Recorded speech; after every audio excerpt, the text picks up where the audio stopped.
Hey everyone, welcome to Love and Reload, the voice of the relocation industry. I am your host, Ben Cross, and I am so blessed and honored to be here with two amazing people. We've got Chris Benson and Barb Colvin from BMS, Bristol-Myers Squibb. How are y'all doing today? I'm doing Great, Ben. terrific. Thank you. I Thank you. appreciate y'all being here. I tell Thank No, you you for what, having us. y'all are a tough ticket, but I got you.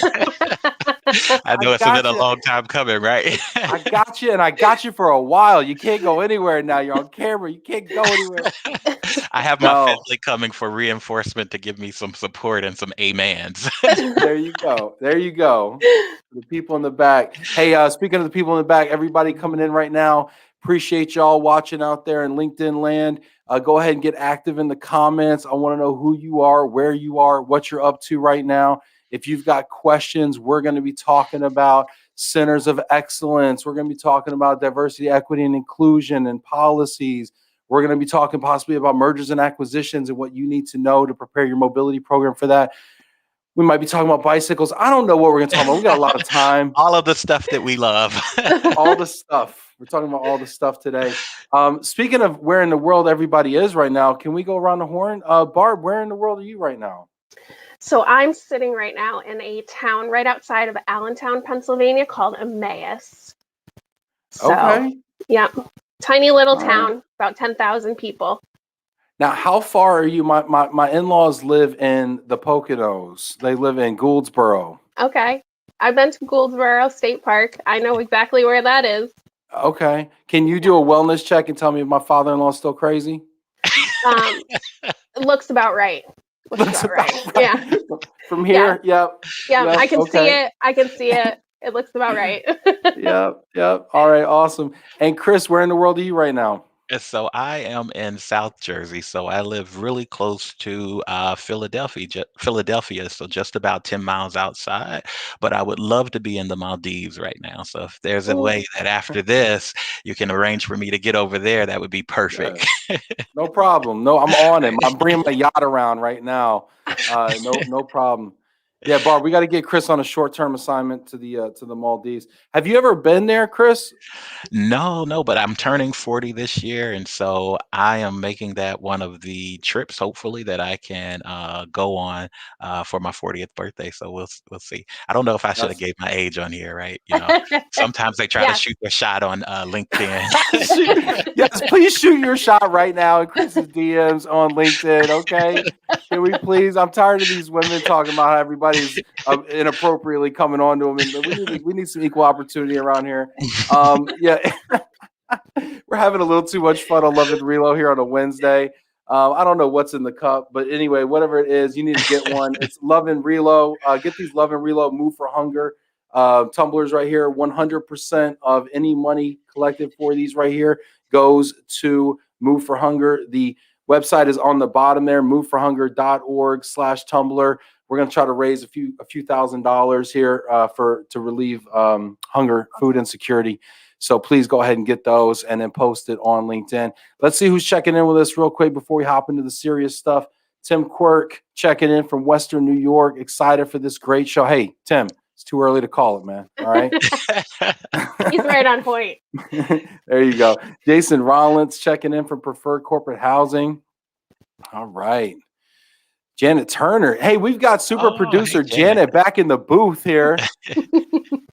Big shout out to Janet. Can we get a hand clap for Janet over here? Can we get a little virtual? Yeah. I love it. I love it. Janet's got her pink hair going too. Love you, Janet. Anthony Ship. Aloha. Mahalo, Anthony. Great to see you online and Oh, live. We're Hawaii. gonna We have could go to Hawaii too. you'll settle, right? You'll settle for Hawaii. Sure. Let's see here. Anthony's gonna come on next week and talk to us about how to get a zero inbox. How do y'all do? Ooh, How's your inbox looking these days, Barb?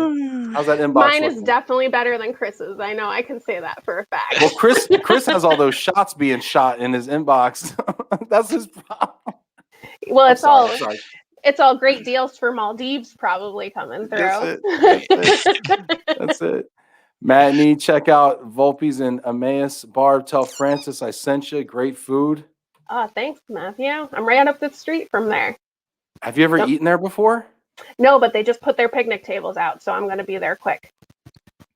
All right. Well, apparently you got a free meal on Matthew Nee. So Oh, okay. Let that be use the it. day that I come. Yes. So we got a bunch of people checking in. Hey, keep it coming, everybody. Let us know any questions you got. But I want to ask you both here, Barb, as we're going to hop into this. How did you get into global mobility? And you can't say fell into it. Okay, I won't. So I'll tell you the true story, because I've learned quickly that seems to be everyone's story. I fell into mobility. I was working in corporate finance. She said it, Chris. She said it. We should mute her. She said fell into it. No, I'm just I kidding. just Go ahead, happened Barb. to come upon it. So I was pursuing my master's degree in HR management, and a role opened up for compensation and global mobility. And as naive as I was at the time, I'm thinking, what do cell phones have to do with that role? Like, that was my moment of lack of clarity. So, as we all know, Google knows everything. So I dialed in, did some research, and I showed up like I knew what I was talking about. But I was very, very present in the moment and explaining, like, I have no idea. Like, you're going to take a chance. Numbers were my forte. So, and other than numbers, I'm a people person. So I figured might as well take the chance and throw the dice. And originally it was an 80-20 split, comp versus mobility. And I ended up sitting in a position where my leader at the time went on maternity leave, and the rest is history. So it actually ended up being a love I didn't know existed. So That's really cool, and it's so interesting that you stumbled upon it, right. and and kind of went in through the comp door, because so many people out there are trying to find opportunities on the corporate side in mobility, and it's hard. It's hard to Yeah. find, Yeah. and yet it seems like there's a lot of promotion from within into the role. Why do you? I mean, would you care to just venture a guess? I mean, why do you think that is that it seems to be kind of that kind of career path? Well, I would say in my experience at the time, the team that I was working with, other than the person who really built the mobility program, no one knew much about it. And so it was kind of like, we're going to pinpoint someone, give them this as a development opportunity, and let it ride.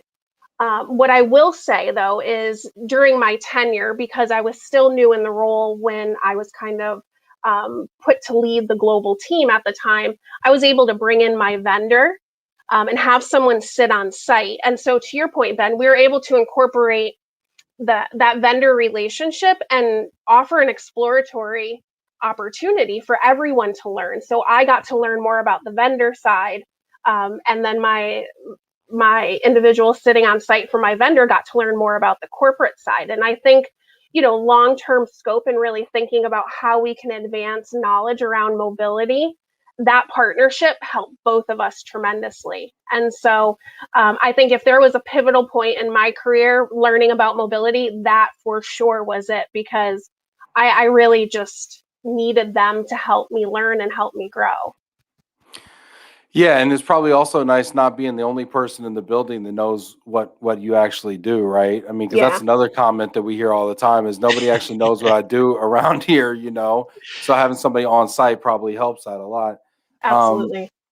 but now you got Chris, right? I know. Yeah. So Yeah. so how did you guys path cross? You want me to take the lead on that, Chris, or you want to talk?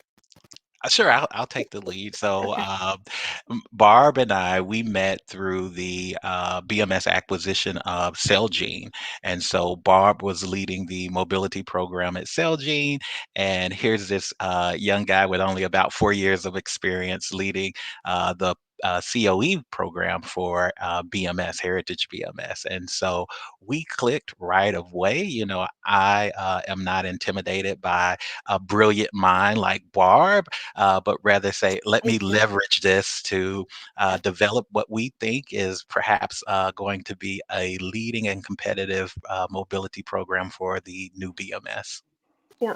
And don't be fooled, Ben. I only had one more year of mobility under my belt at that point. So I saw Chris as an opportunity not only to learn, but also from a networking standpoint. The way our team at Celgene was built, we were a two-person team for all aspects. So he opened my door, I think, to opportunities within the mobility network, and I couldn't be more thankful to him for that too. So.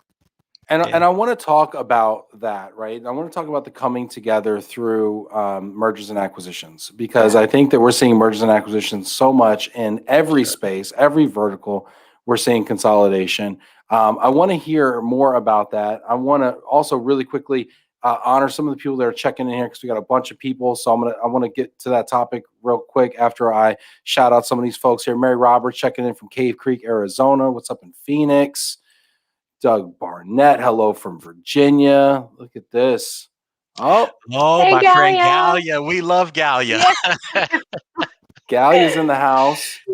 Talking about Awesome. a network, Ben, before we go to the merger and acquisition topic, similar story to Barb. When I first came into the mobility space, I was given an opportunity by BMS to do the mobility COE role. No experience in mobility at all, other than I managed the expat medical plan. And so I think you were one of the first persons that I met at the ERC conference in Chicago. And not only, Barb, did Ben know all of the great parties to go to, but he connected me. He connected me with some really great people, giving me names of people at Ayers. And I remember Jason Miller and the party at Quicken Loans, and even We don't Gal. remember too Right? much about that party, but there was a party for sure. I can Yeah, remember but walking in. That's about it. what I'm trying to get at is all of those people helped me over the past 4 Yeah. years to say, whenever there was an issue, I could just reach out to Ben or any of those people that I named to say, hey, I have this problem, help me figure it out. And by the way, I don't know much about all of these different components, so you got to help me figure that out too, so I won't look crazy to our senior leaders. And 4 years later, I'm still here. So Chris, I remember that. I remember that first time we hung out, and if I felt like we became fast friends at that conference, and that was really cool because you were brand new to the industry, and I remember my first ERC conference in San Antonio. I remember what that feeling was like, and you're kind of like, oh man, there's a lot going on here, and so it's always cool when somebody takes you kind of under their wing, and I was like, I'm like, this guy's going to have a good time. He's going to meet a lot of people and really enjoy this community. But Chris, from your standpoint, what was your first impression of the industry at the conference? So I was a bit surprised at the lack of technology and the lack of innovation, I think, in the mobility space. And I think certainly it was sessions at ERC that I enjoyed. I think the legislative session was one of the hits, and the new members session. But I think one of my favorite sessions was the innovation session that I think maybe they only had once, right? I think it was new at that conference in Chicago, where vendors came on and they had maybe 5 minutes to talk about new technology. But since that time, I think, Ben, we've talked about it. I still see a lack of innovation in terms of technology, in terms of how to bring a solution that's going to address mobility from an end-to-end perspective. I see, oh, we have this piece right here and we have this piece right here, but nothing that's really helping us address, from the kickoff of an assignment to the experience piece to analytics to what do we do and how do we track certain things even after repatriation, right? So I'm hoping to see more of that in the space, even as I transition out of mobility. Yeah, and I'd love to see comments also. If you have questions or comments or about innovation and what you'd like to see or where you think there's real opportunities in the space, please, if you're watching this right now, throw it in the comments. I'd love to get your input. Barb, what are your thoughts about innovation and the opportunities that exist? I think using our relationship, Chris and I, as an example on bringing people together, I think that's really the fundamental key to successful innovation when it comes to technology. I was a member of the client advisory board for our relocation vendor, and that was a topic we talked a lot about. I think there's value in partnerships among vendors. When you're thinking tax, you're thinking immigration, you're thinking your relo providers. I think being able to have them coordinate and work together to provide endpoint data will really help the industry understand that start to finish assignment, where the dollars meet. I always used to say for an area in the organization in HR where companies spend probably the most, if not close to the most amount of funding, we really need to build better resources so that our leaders and our employees can take advantage of those opportunities through data, through reporting, through investment to ensure that we're really providing the right resources for everyone. Because when you think about mobility, it's, employee centric. However, there are so many different stakeholders. And if we're not getting the data out, if we're not giving employees access to reaching their relo managers or their vendors when they need to, we're definitely not providing the right level of support throughout the process. And you bring up a great point about the spend. Chris, go ahead. No, please. I was just going to mention one other thing, but please go ahead, Ben. Well, no, I mean, I want to stay here just because I think this is so important. I think it's great for people to hear, right? You mentioned how much spend goes into this relative to other programs in HR, right? And I think it's one of the reasons we see, so much outsourcing of the mobility function. It's the reason we see so much procurement in this space because there's such a big spend. It is viewed as a cost center. It's not often viewed as an investment center, and we always talk about what is the ROI, but Barb, but Chris, I'd love to know, what does that look like? I mean, you were just talking about you'd love to see it, but what does it look like in a perfect world? Yeah, so I think similar to what Barb said, in my mind, it's a solution that has plug and play features, right? That will take our data and that will be able to connect with the assignee, if you will, from the start of an assignment to say, hey, you were selected for an assignment. Here are some important things that you need to know up front. You'll be contacted by the relo person or the RMC. And then once, that person completes whatever, there's a notification that goes to the RMC, and then there is information that we can pull from that system to go into our data lake and feed back and forth, et cetera. Again, all the way to after repatriation to track these folks for at least 3 years to see, was it a good return on investment? Did sending this person on assignment result in achieving business objections or this person's growth within the company? And I love how you said a 3-year. Go ahead, Bart. No, please go ahead. Don't even mind me. Honestly, I don't even have to be here right now. Please, y'all can talk. We have a lot to say, Ben, if you didn't realize. Oh gosh, he left. Come back. So I'm just kidding. But seriously, Barb, go ahead. Thanks for joining. So, Chris, I wholeheartedly agree, and I think we could even take it a step back further, right? When we're talking policy design, are we incorporating all the right stakeholders into those conversations? Because if you're willing to make the investment to relocate for an organization, you have to take interest from the beginning. And so are we applying that interest by employee insight, employee experience, business leader insight and experience? Sometimes they're two in one. To really design a program that's going to encourage employees to want to step forward or move their families, because otherwise you're asking someone to raise their hand for something that they don't know all that much about. So if we had two parallel programs running where an employee helped to design the policies and where they didn't, I would almost bet to say that the employee participated design would pan out much better. We'd get much more input and hopefully a lot more return on the back end. I don't have any data to back that up, but I do believe you don't need it. Value. We don't require data on this show. We don't require it at all. We actually think it's overrated, to be honest with you. Absolutely. I mean, really, what is ROI anyway? But you know what? I think, Barb, and I don't know how much, I know you've put a lot of thought in that, right? But I think, Ben, these, what we're saying are some of the lessons learned from being in that center of excellence model, Yeah, where we would consider ourselves the R&D of HR, if you will, and we're yeah, charged with bringing back innovation to the company that's going to deliver on, not only our people strategy, but our business strategy as well. And so we need that, what all of the things that Barb said. I won't repeat it. Chris, explain to people out there. We throw around COE. We say COE at BMS as ROI. I mean, we're using a lot of acronyms. Please explain to people what the COE is ASAP. Oh, sure. So the COE is like the next thing to God. No, I'm just playing. So God. So Chris Benson, the God of COE at BMS.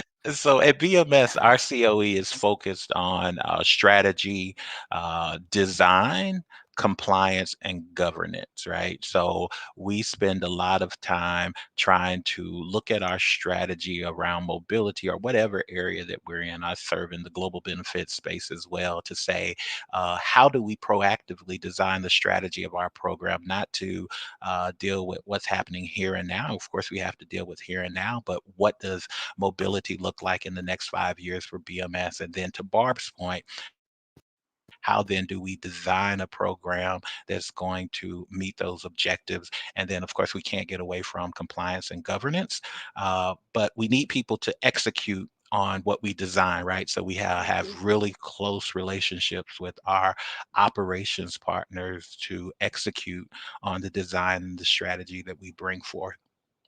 yep, So not having to do that day-to-day work frees up people like Barb and I in the COE to focus on, working with vendors, not to buy products, right? I think a lot of times vendors reach out to me thinking that I have the D on, oh, I can get into BMS, but we're really looking for thought leaders to say, what does mobility look like in the next 5 years? And yes, while BMS has a leading mobility program, how do we keep that fresh and be prepared to compete in a really tough marketplace where our competitors will do something and then we have to follow suit. We want to be ahead, if you will. Barb, I don't know if you want to add to that. no, I think you touched on everything, Chris. Well, Barb, I do want to ask you though. So, how do you delineate the two of you's duties, right? So, someone from the outside looking in says, "Okay, we got Barb, we got Chris here. They both do global mobility for BMS. Do they do the same thing? Do they do different things? How do they work together? How do they? Yeah, how does that work, Barb? So the answer to that is yes, no, and maybe. Uh, Maybe we don't work together. Not necessarily in that order.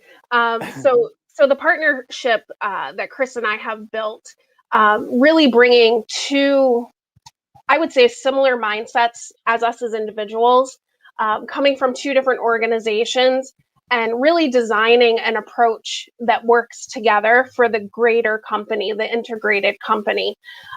There were a lot of similarities in the way we managed our mobility programs, and through the acquisition, I think this enabled both of us and our teams to really design what we have anticipated to be that market leading, that really bold program that didn't really exist in pharma.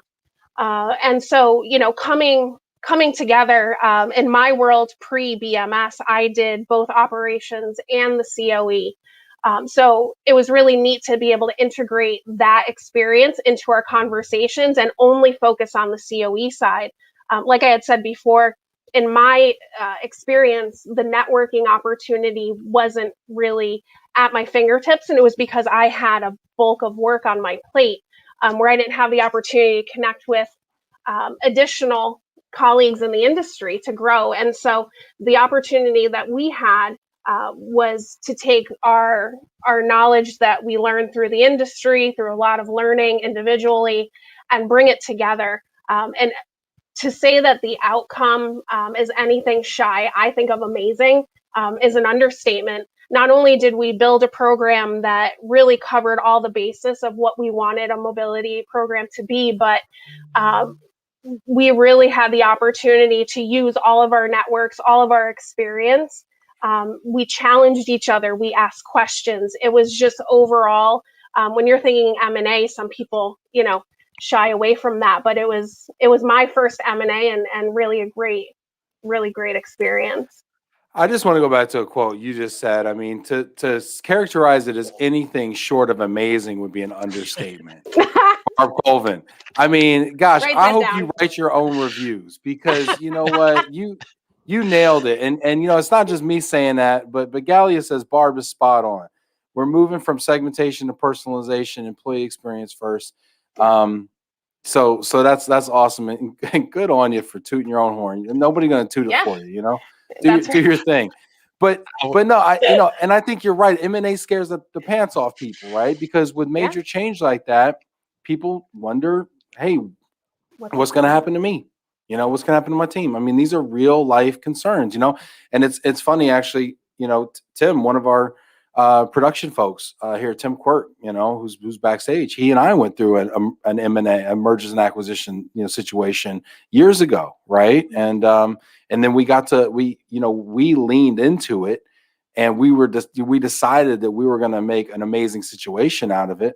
And I think even surprised some of our bosses, honestly, how well we work together. And you guys obviously have a wonderful relationship, but walk me through that journey. I'm sure, like, when you first heard, like, hey, this is going down, I mean, was there some trepidation? Was there some, oh crap? Was there some checking, looking at LinkedIn a little bit, like what's going on out there in the world? Like, what was the first impression? Just honestly, first impression. So I'll start off, right. So I didn't have any of that, right, because I know there was going to be a process where they were going to have to decide who is going to lead the mobility program going forward. And by the way, it's not me nor Barb, right? I'm not going to give you the person's name, because I know how vendors then will reach out to them, right? Shoot your shot. But I think I come from a space where I believe that I don't have to shy away from sharing information, because what's for me is for me. And when Barb first spoke at our first, what was it, a brainstorming session, a design think session, I knew right then that I was working with someone who was quite exceptional in the mobility space. And again, I wanted Barb mentioned the greater good for the new company. We both wanted the same thing. And so from there, I became her kid's like uncle, right? Yeah, Uncle Chris. Yeah, Chris, I think the words you're searching for is anything short of amazing would be an understatement. That's right. Yeah, it's true. It's true. I wish we had time to talk about the program. We do. We got 33 more minutes. But Barb, what was your initial first blush impression, like, when you heard that there was going to be a merger and acquisition? I was working from home that day, and so I got the email at home, and so it was more of a reaction of surprise. I won't say the exact words, but my philosophy, anybody that knows me knows that I come from a place of positivity. The glass is half full is kind of what I live by. And so I remember my first conversations with Chris and other members of the team expressing, like, this is the opportunity to do something great. And, take my quoted statement aside, I really think that was the philosophy. When we all jumped into this, it was, what can we design? What can we build to benefit the employee, to benefit our stakeholders? And then working in the pharmaceutical industry, everything you do is for the patient. So being able to get the right people in the right places so that our patients receive the treatments that they need is really a driving force behind everything that we do. So while personally I had my own, exploration to take, all I saw in my line of sight was building this tremendous program that would get our people to the right places so our patients can be healthy. And we did that. Yeah, I want to shout out our boss or my boss, Jane Davila and Yeah, Lisa Goldie, who head up the Total Reward COE, because what Barb is saying about, that inspiration to build something great, it was both Lisa and Jane who both spoke with us to say, we have this opportunity. They're so inspirational, and I appreciate the opportunity to work for them. absolutely. So okay, so step one when going through this process, focus on positivity and really it sounds like lean into the process, right? What was step two like for you guys in really kind of merging the two programs? Correct me if I'm wrong, Chris, but the first thing that comes to mind for me is that we kind of just stripped everything away. We just blank slate. We explored all of the opportunities, and then really just started to build from the ground up there. We engaged our stakeholders, so talking to the employees, talking to our vendors on both sides, bringing in business leaders, HR, talent. We really brought in everyone that touches mobility, finance, to have those conversations about how we can be better, what can we do, where are your pain points, where are your successes. So really stripping it down and kind of starting from that clean slate, to me is a standout moment that I think really helped to redesign. Yeah, I think the only thing that I'll add is that we went around, and as we talked about our opportunity, we made sure to tell the business leaders that we were not taking the best of both worlds, if you will, that we were in alignment with our new total rewards principles. We were building what was right for the new company that would be leading while sustainable. I love that. So you're not taking the best of both worlds, which I think is what most people would say would be an obvious thing, but you're actually redesigning it with the combined strategy. I think that's really an interesting distinction to make.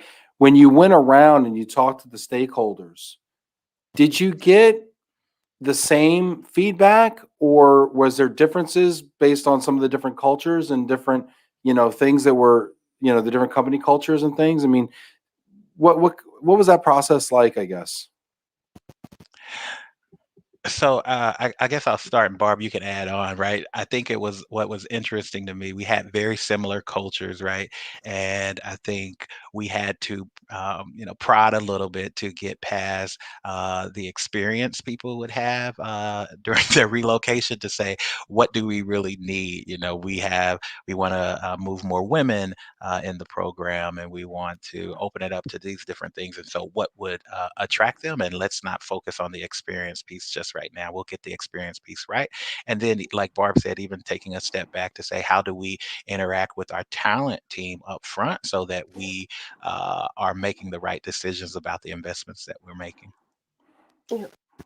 Yeah, I would agree. I think it was a platform where a lot of people felt they had a voice, Mhm. and talent definitely stood out to me as one of the most vocal groups, and rightfully so. They're the front line. They're speaking to new hires. They're understanding what the needs are, and where we did have some flexibility policy wise, it wasn't really what would attract top talent in all areas. And so, with the integration of the companies, we can see where we had added some extension in terms of age groups, generations, how people chose to live their life, and just the individual needs. And so through those conversations with talent, specifically, we were able to hear more about where we could build upon some of the flexibility and some of the diversity and the DE&I needs that we didn't really carry on either side.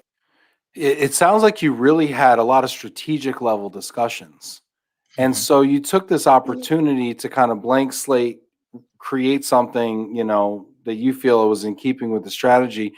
And I think that led to a lot of it sounds like led to a lot of strategic level discussions where, I hear folks in your seat all the time at other companies talk about how they're kind of mired in tactical and reactive situations, and they don't get to have strategic level discussions, and they feel kind of left out to some degree of the strategy. But it seems like when leaning into this opportunity, you were able to really get strategic with it, and that sounds awesome.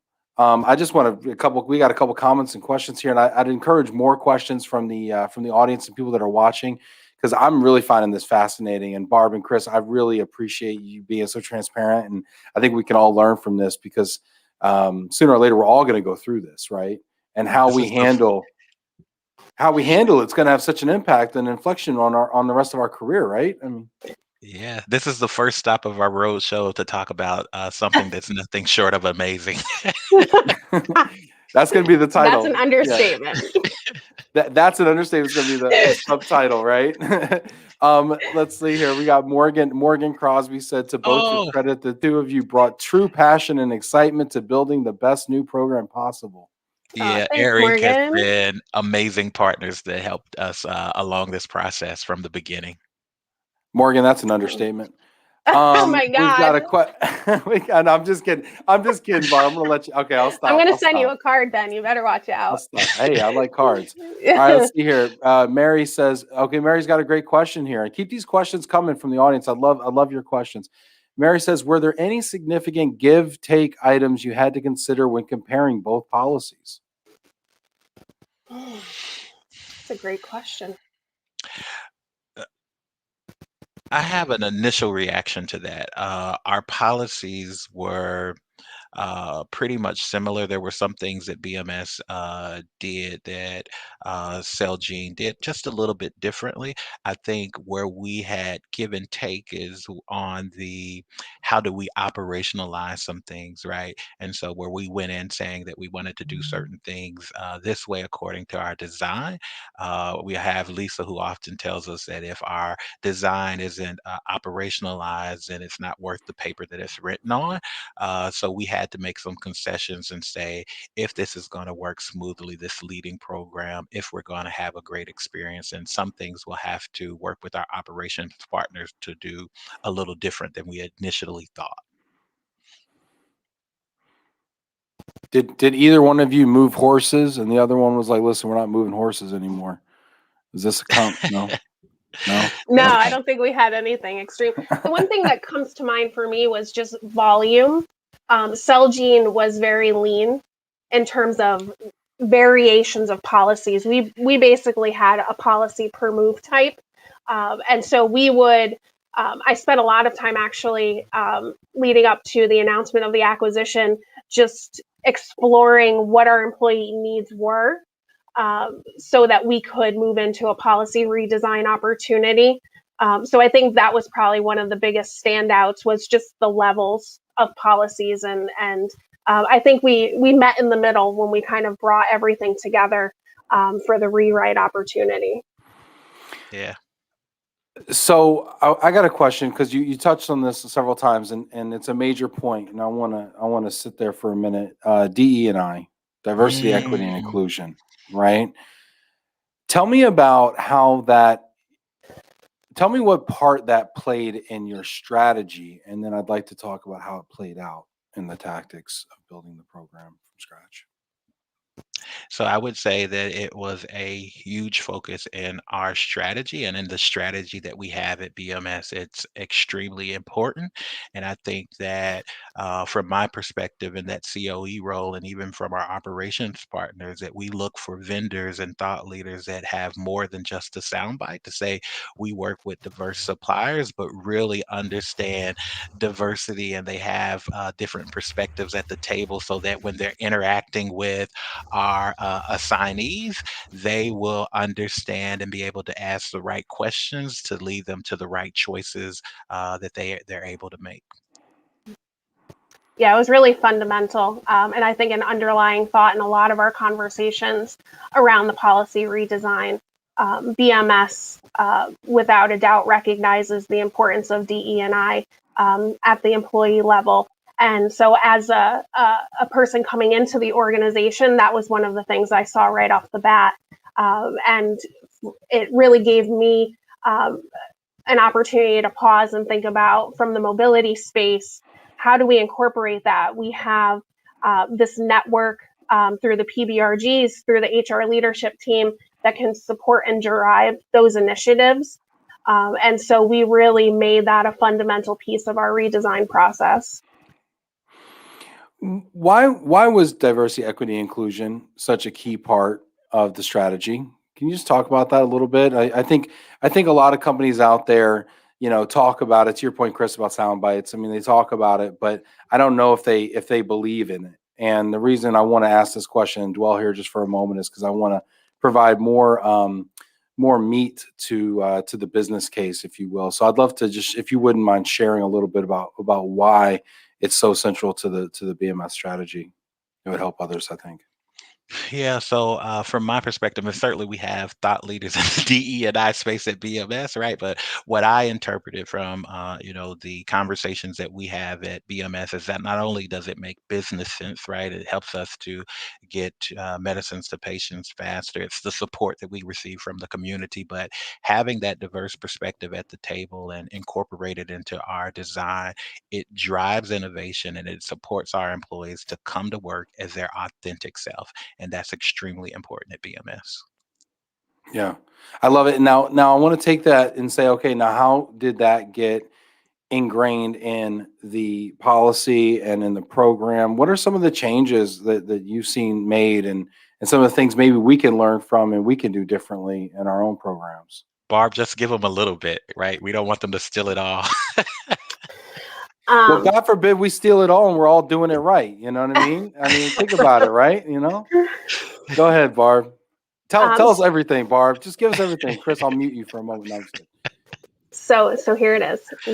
We built a really inclusive, thoughtful benefit into our mobility policies, specifically focused on DE and I. Is that good, Chris? Yeah, that's really great, right? We got 19 more minutes, Barb. Okay. So we could do this the hard way or we could do this the easy way, Barb. Okay. Yeah, no, go Barb, go a little further. Go look. So we designed a benefit within the policy that we've called the adaptability benefit. And if you just think about being adaptable, our policies are now adaptable to our employees, so our employees can become adaptable to the space that they're working in, the location that they're working in, what their family needs are. We partnered, like Chris said, with internal stakeholders in the organization, our people and business resource groups, our HR thought leaders in DE&I, and had roundtable discussions about how we can build mobility policies and flexibility within mobility. I think that's the other key piece around DE&I specifically, so that our employees have that opportunity, that open door to seek out support in areas that they need that for themselves, for their families. And so we designed a benefit that promotes conversation, it Mhm. promotes openness, it promotes communication, and really gives our employees that authentic opportunity to bring themselves to work, to ask the questions, to look for the support, because we've put it as a benefit that they're eligible for. They don't have to worry about having a conversation, whether it's about their personal relationship status, the special needs of their children, being a single woman looking for support when it comes to childcare. We gave them that voice, and I think that's the key. And this is a learning opportunity for us. I think that's the other key point of this is you can't go through. There isn't a list that tells you what someone needs. And so we've given our employees that voice to say, I have this circumstance, and through my mobility benefit process, I need help here. And so it's going to be a continuing conversation. We're all learning and growing together. We've partnered with our vendor to make sure those conversations continue to happen. And so I think, down the line from now, 6 months, 12 months, we'll really have a fuller scope on how this comes to fruition, but the voice has been given. And so my hope is that our employees can come forward and really reach out so that we can ensure that they can focus on their job, keep their family safe and happy, and bring medicines to our patients through their role. Yeah. I would say, how exciting is that to be able to say, I now have a voice in this mobility process, right? Yes. Without Barb and I getting upset to say, oh gosh, we have another exception that we have to make. Yeah, so you're right. The reframing it from exception management to empowering voices. Hmm. I mean, that's huge, right? So it goes from being a negative to a positive, just by the way you choose to look at it. Now, I'm going to play devil's advocate here, right? Because policies are in place for a couple of reasons, right? To make sure everybody gets equal treatment and the same benefit, whatever. Even though equal treatment isn't necessarily what people need, they need treatment like they need things that are adaptable, not necessarily the same, right? Because people aren't the same, right? And it also there's cost controls with it, right? So how do you balance the need for adaptability and the strategy of being inclusive with cost controls? Because there's pragmatists out there that might be saying, that sounds great, but my boss needs me to keep this dollar, this in check to this dollar. When I got to manage to a budget, right? How do you weigh that challenge and maybe what was the role of maybe your leadership even in empowering you to make those decisions? Because there's I would imagine there's budgetary implications. Yes? No. Yeah, certainly there's budgetary implications. I think as we looked at our design and our framework, we wanted to keep that in mind, that we wanted to build a program that's sustainable. And Barb, I'll let you add on, right? I'm going to be really brief. But the other piece is that we're very clear at BMS when you come in the door that we differentially invest in our people. And so we built a program that adheres to that model, that we may invest a bit more in a top performer than we do a Chris Benson, who I'm going to say for this conversation is just okay. Nothing short of amazing, Chris. It That's goes right. for you too. You are nothing short of amazing. And I'm understating. Barb, I'm sorry. Go ahead, Barb. No, I love you guys both. I'm really enjoying this conversation. I got some great comments too. We got some great questions coming too. So Barb, I'll kick it to you, and I want to ask some more questions. I think Chris covered everything. We learned through our conversations and through involving our stakeholders what the needs are.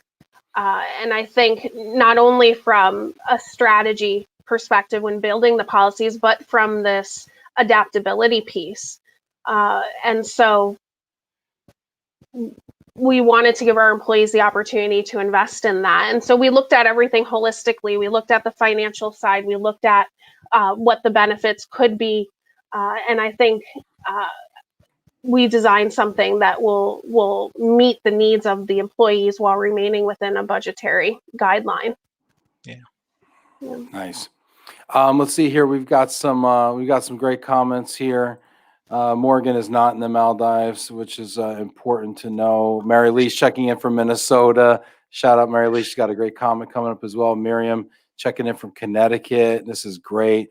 Brad, what's up, Brad? Out at RAI in Metro Detroit.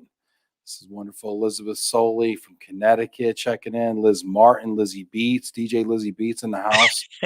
I may or may not be planning a party.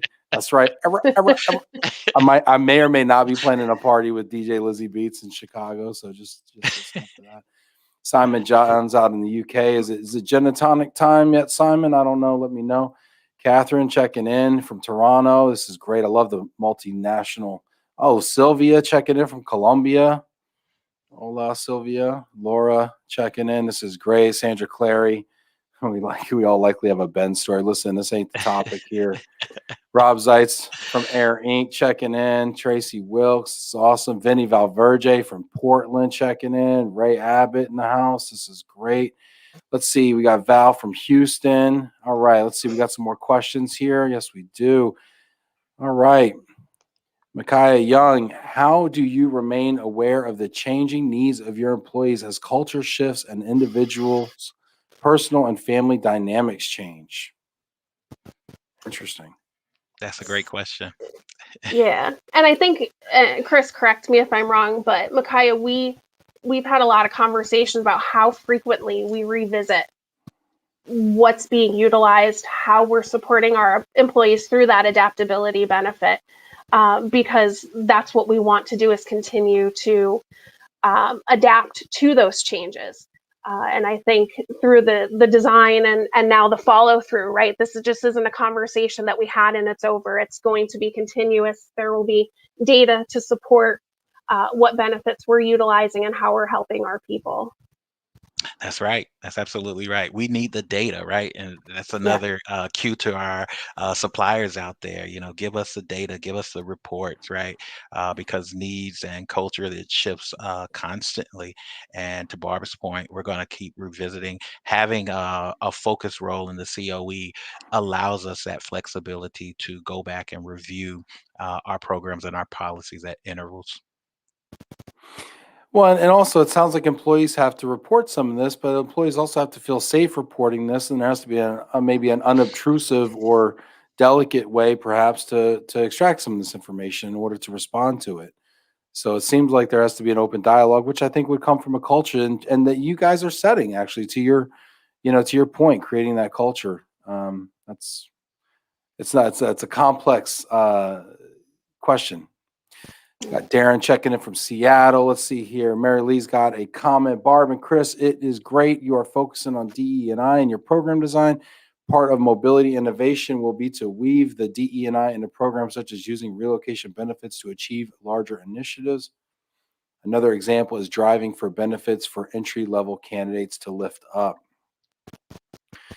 Yeah, I want to turn this into a question.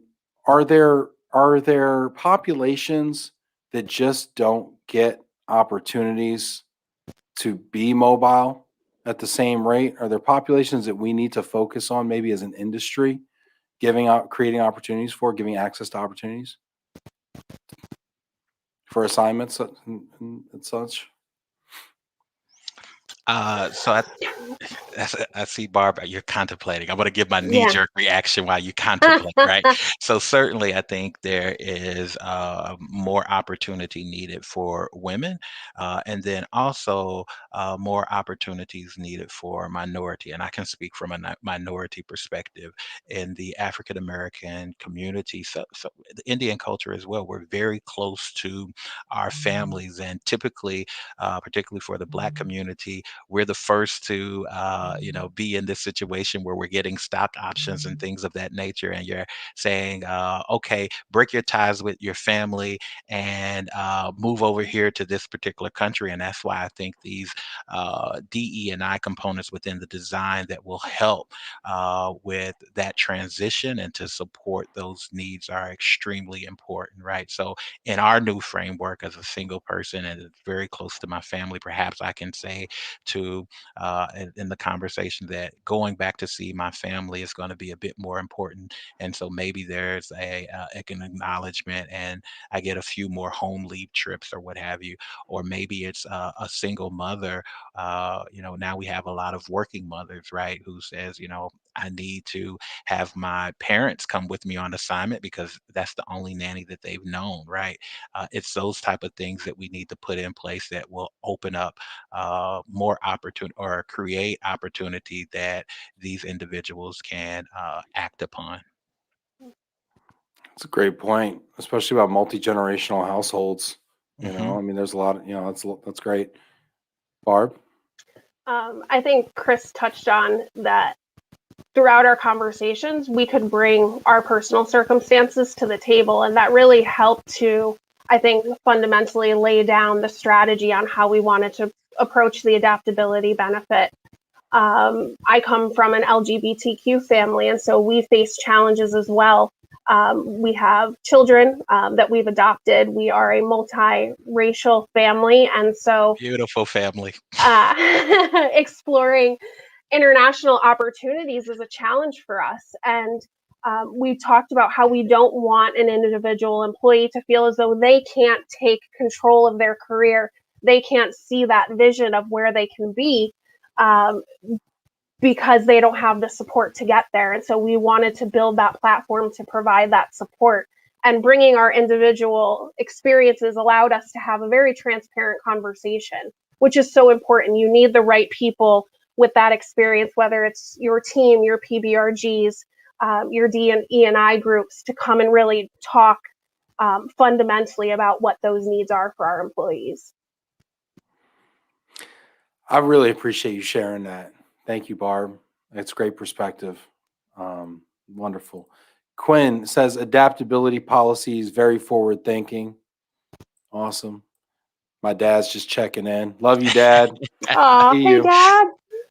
Don't forget to buy an extra cup, Dad. Yeah, get a cup, Dad. Get 2 cups, Dad. Get 2 cups. Anyway. Yeah, good plug there, Chris. You should be doing the fundraising around here. Liz is already getting on the 1-2s over there, teeing it up here, getting a playlist going. Erica Burton. What's up, Erica? Checking in. Chase. Erica's awesome.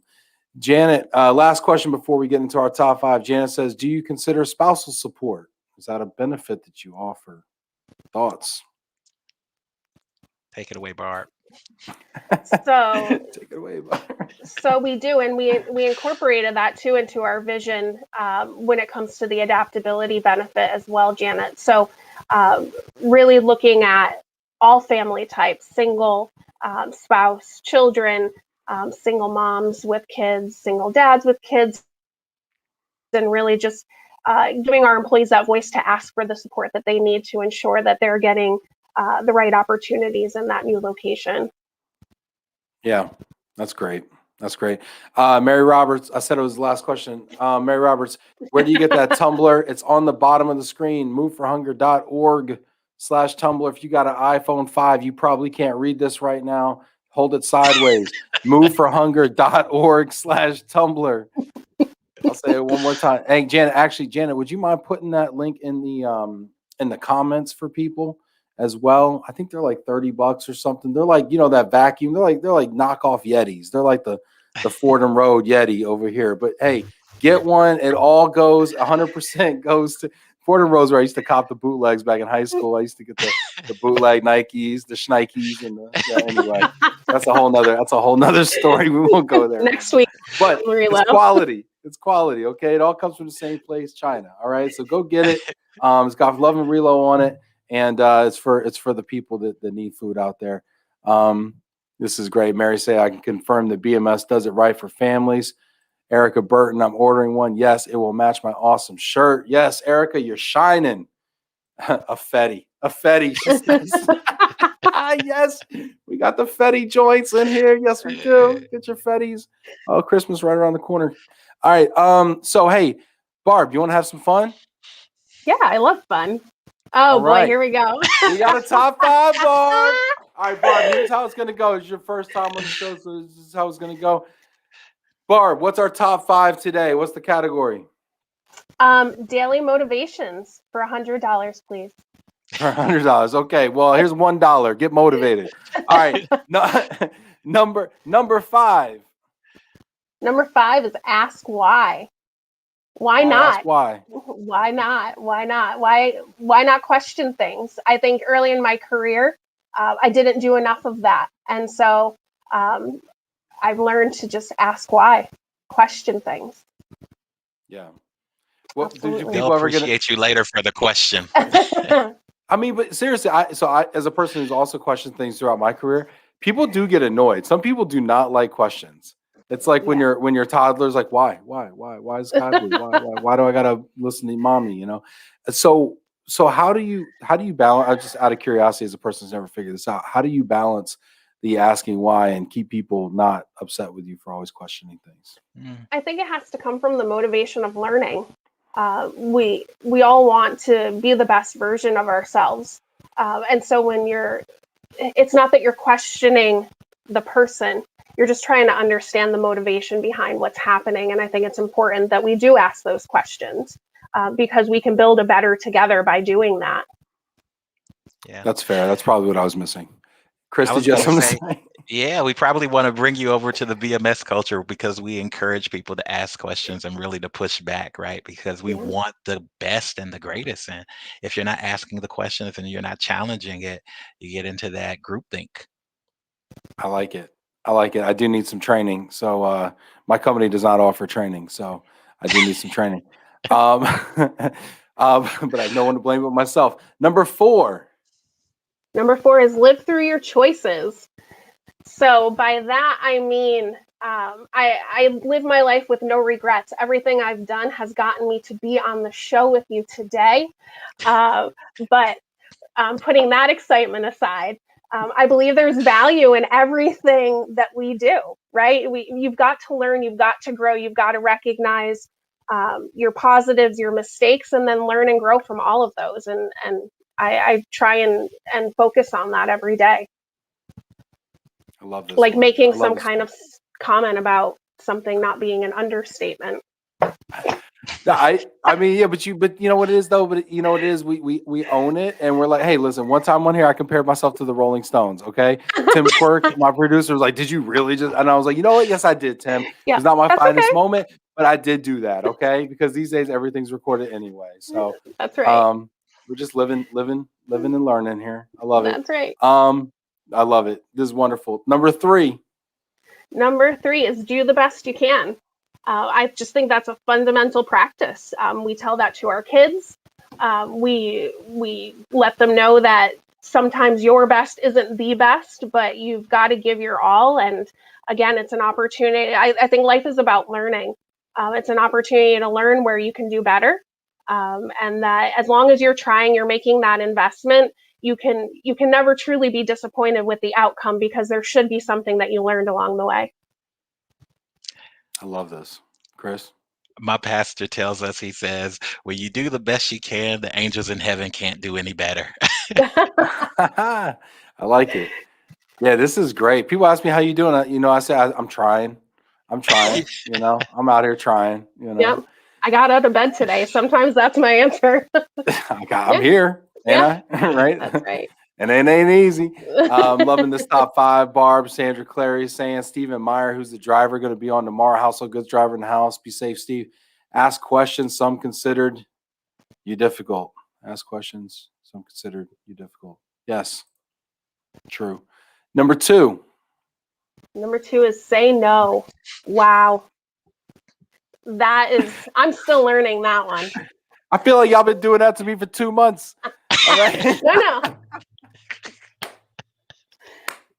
You're telling too much, Ben. My bad. Scratch that. Rewind that. Edit that. Cut. Maybe we should put like parentheses. Say no except to Ben Cross. I don't know. Yeah. Maybe that'll work out. I have another saying about this. No is a complete sentence. That's sometimes right. we look for excuses to, or, oh, no, because sometimes it's just no. Yes, that is so true. I'm going to add that to my list.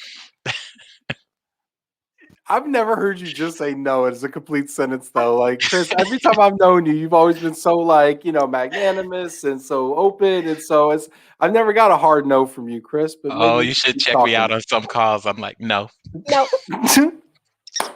Not happening. Yeah. Nope. I love it. No is a complete sentence. That's a wonderful. Janice says saying no is a hard one for me, but I've been practicing that more and more. Yeah. Yeah. Janet quit the show. I mean, she got it. She figured it out one day. She's like, I was talking to Chris and he said, no, you don't have to do that anymore. This is great. I am saying too much.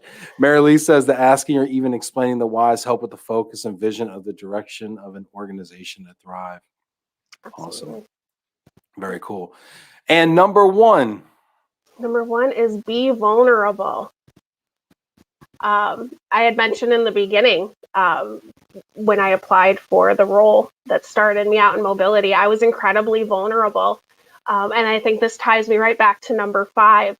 As I learned about mobility specifically in my career, I had to be vulnerable. I had to be willing to show that I was there to learn. I wasn't there to come in and change anything, because Lord knows I didn't know what to change in the first place.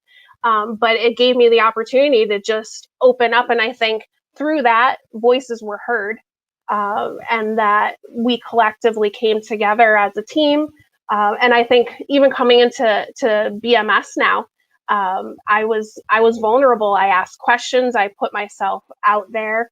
And I think that's important. We need to continue that growth and continue to learn every day, whether it's professionally or personally. Chris, what are your thoughts on the be vulnerable?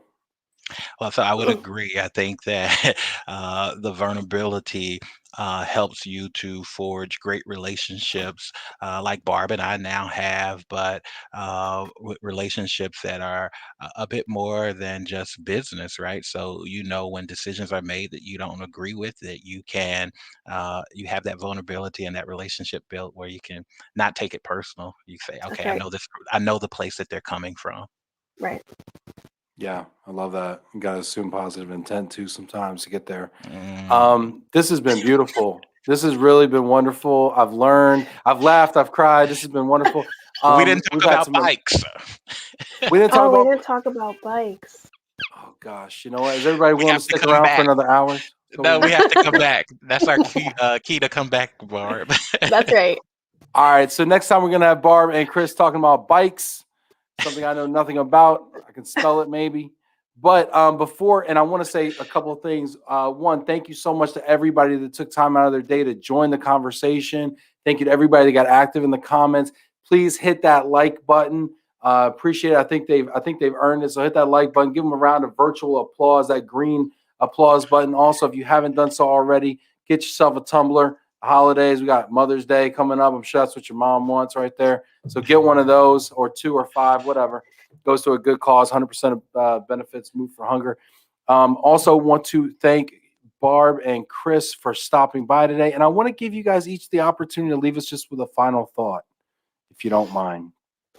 Barb, would you like to lead us off? Well, choose your words wisely. Now you tell me. Now, Now you tell me.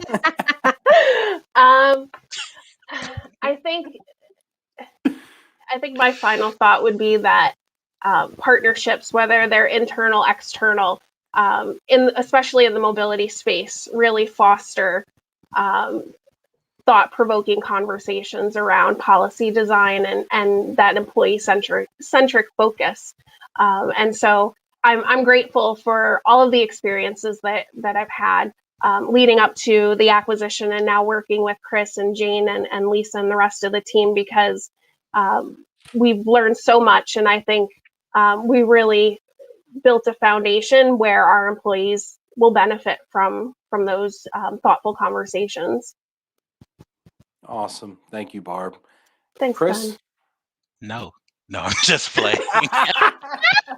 No, I'll take you back to my voicemail, Ben. I don't care, and to everyone in the audience, what you may be going through in life right now. Sometimes, particularly during this pandemic situation, we have a lot of low moments, but I want you to remember that there's purpose for your life. That's beautiful. That's right. Thank you so much, Chris. That was such an inspiration when I heard it the other day, and it continues to be an inspiration. So remember that there is purpose for your life. Barb, Chris, y'all were both amazing. I wish you so much more success. You can come on anytime you want. You can talk about bikes or anything else. Thank you so much for being here today. Really. Thanks, Thank you, Ben. guys. Thanks, Chris. Thanks, Ben. Thank you, everyone. Take care, everybody, and we will see y'all